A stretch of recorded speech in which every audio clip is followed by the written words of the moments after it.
Saya Dr. Agnes Sentosa mau berbagi cerita tentang pengalaman saya waktu kena COVID-19 di awal Juni tahun 2020. Maksud penayang COVID ini untuk meningkatkan kewaspadaan Bapak Ibu Saudara-saudara sekalian akan bahayanya penyakit COVID itu, agar tidak terpapar COVID-19. Dan karena bila kena virus, maka dari satu yang kena maka satu rumah akan bermasalah. COVID-19 adalah penyakit yang disebabkan oleh virus corona yang sangat menular dan klinisnya bermacam-macam. Klinisnya dari ringan sampai berat bahkan mengakibatkan kematian.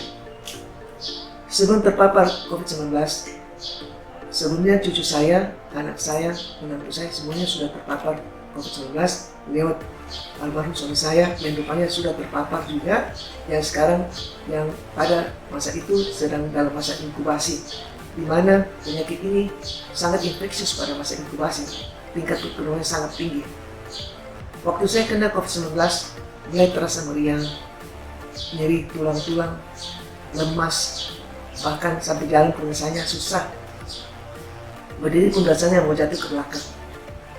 Tapi yang paling menonjol, yang paling menyiksa adalah rasa mual yang sangat mencekam, bahkan gambar makanan pun saya mual. Dan diikuti demam. Demam saya tidak seberapa tinggi, 37,8 maksimal. 3 hari setelah demam, almarhum suami saya demam dengan temperatur 39,9. Semula saya masih menanganinya seperti biasa, tetapi setelah 11 hari panas tidak turun, sudah minum obat dan segala, saya sudah kewalahan. Saya minta untuk opname yang sebelumnya suami saya menolak, tetap mau di rumah. Untuk itu kami masuk ke rumah sakit Mitra Husada setelah membawa hasil lab kami seakan-akan kami cuma typhoid atau demam berdarah. Sampai di Mitra kami di rapid test, ternyata hasil positif dua-dua, dan kami langsung disuguhkan belangko untuk menandatangani apabila terjadi sesuatu yang tidak diharapkan, kami akan langsung dikubur secara COVID. Dari Mitra karena tidak melayani pasien COVID, kami dikirim ke rumah sakit lain dan kami masuk di rumah sakit Stella Maris. Dan di Stella Maris saya masuk di ruang perawatan, almarhum suami saya masuk di ICU. 3 hari di ICU, dokter kewalahan dan mengirim ke Wahidin untuk penanganan lanjut. Di Wahidin, almarhum mengalami beberapa tindakan emergensi, namun akhirnya gagal dan dinyatakan suami saya meninggal dengan gagal napas, gagal jantung. Sedangkan saya tetap opname di ruang perawatan selama 17 hari, dan nanti setelah kurang lebih 3 bulan baru saya merasa mulai pulih berangsur-angsur. Dari sebab itu saya mohon kepada Bapak, Ibu sekalian dan saudara sekalian, jagalah diri Anda sekalian, janganlah berkerumun, hindari kerumun, ikutilah protokol kesehatan terutama menjelang Natal dan Tahun Baru yang biasanya orang pada berkumpul-kumpul.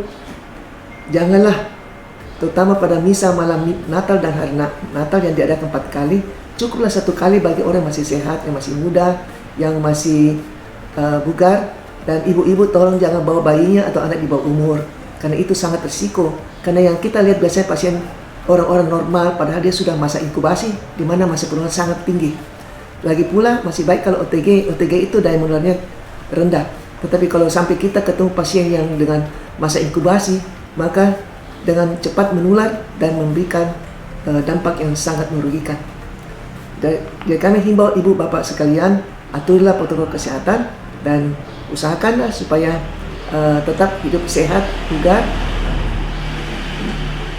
istirahatlah tepat waktu 7-8 jam, tidur 8 jam, makan makanan sehat, berjemur matahari, olahraga, dan atuhi peraturan protokol kesehatan.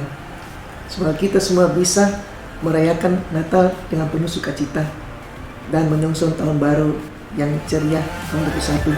Semoga Tuhan memberkati kita semua.